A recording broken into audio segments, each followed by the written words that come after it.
को रिच नहीं बनाता, लेकिन लगातार डिसिप्लिन इंसान को अनस्टॉपेबल बना देता है। मैंने अपने ट्रेड्स कम कर दिए, पोजीशन साइज छोटा कर दिया और सबसे इंपॉर्टेंट, मैंने खुद को ये परमिशन दी कि अगर सेटअप परफेक्ट नहीं है तो मुझे ट्रेड लेने की जरूरत नहीं है। धीरे धीरे मेरे अंदर शांति वापस आने लगी। अब प्रॉफिट देखकर एक्साइटमेंट नहीं होती थी और लॉस देखकर पैनिक नहीं होता था, क्योंकि मेरा फोकस रिजल्ट पर नहीं, प्रोसेस पर था। यही वो लेवल है जहां ज्यादातर ट्रेडर्स कभी पहुंच नहीं पाते, क्योंकि लोग मार्केट में फ्रीडम चाहते हैं लेकिन डिसिप्लिन से भागते हैं। जबकि रियलिटी ये है कि ट्रेडिंग में असली फ्रीडम डिसिप्लिन के बाद ही आती है। जब तुम्हें खुद पर कंट्रोल आ जाता है तब मार्केट तुम्हें इमोशनली हिला नहीं पाता। और बिलीव मी, यही सबसे बड़ा एज है। इंडिकेटर्स, न्यूज, स्ट्रेटजीज, पैटर्न्स, ये सब सेकेंडरी हैं। अगर तुम्हारा माइंड स्टेबल नहीं है तो तुम कुछ समय जीत सकते हो, लेकिन लॉन्ग टर्म सर्वाइव नहीं कर सकते। मैंने अपनी जिंदगी में यही सीखा था। मार्केट हमेशा अपॉर्चुनिटीज देगा, लेकिन अगर तुम ग्रीड में अपना डिसिप्लिन खो दोगे तो अपॉर्चुनिटीज तुम्हारे सामने होकर भी तुम्हारे काम नहीं आएंगी। इसलिए मैंने खुद से एक प्रॉमिस किया था, मैं मार्केट से लड़ने नहीं आया हूँ, मैं सिर्फ सही समय पर सही डिसीजन लेने आया हूँ। और जिस दिन मैंने ये समझ लिया,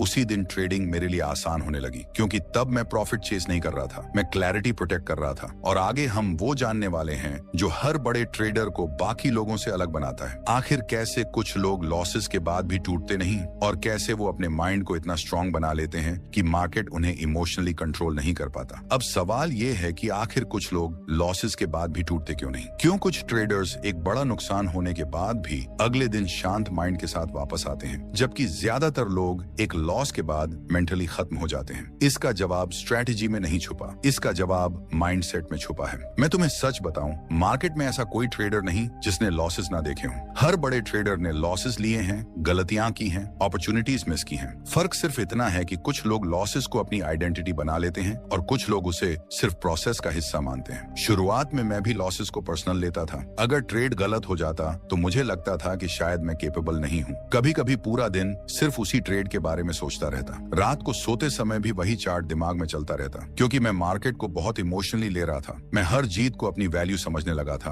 और हर लॉस को अपनी फेलियर। लेकिन यही सबसे डेंजरस ट्रैप है। जिस दिन ट्रेडर अपनी इमोशंस को प्रॉफिट और लॉस से जोड़ देता है, उसी दिन उसका कंट्रोल खत्म होने लगता है। एक दिन मैंने खुद को मिरर में देखा और एहसास हुआ कि मार्केट सिर्फ मेरा पैसा नहीं ले रहा, वो मेरी मेंटल पीस भी ले रहा है। और मैंने खुद से कहा, अगर मुझे लॉन्ग टर्म सर्वाइव करना है तो मुझे इमोशनली स्ट्रांग बनना पड़ेगा। यहीं से मेरी सबसे बड़ी ट्रांसफॉर्मेशन शुरू हुई। मैंने लॉसेस को अलग नजर से देखना शुरू किया। पहले जहां हर लॉस मुझे तोड़ देता था, अब मैं उसे ऑब्जर्व करता था। मैं खुद से पूछता, क्या ये लॉस डिसिप्लिन तोड़ने की वजह से हुआ या ये सिर्फ मार्केट का नॉर्मल बिहेवियर था? क्योंकि हर लॉस बुरा नहीं होता। अगर तुमने सही सेटअप लिया, सही रिस्क मैनेज किया और फिर भी ट्रेड गलत हो गया तो वो फेलियर नहीं है, वो सिर्फ प्रोबेबिलिटी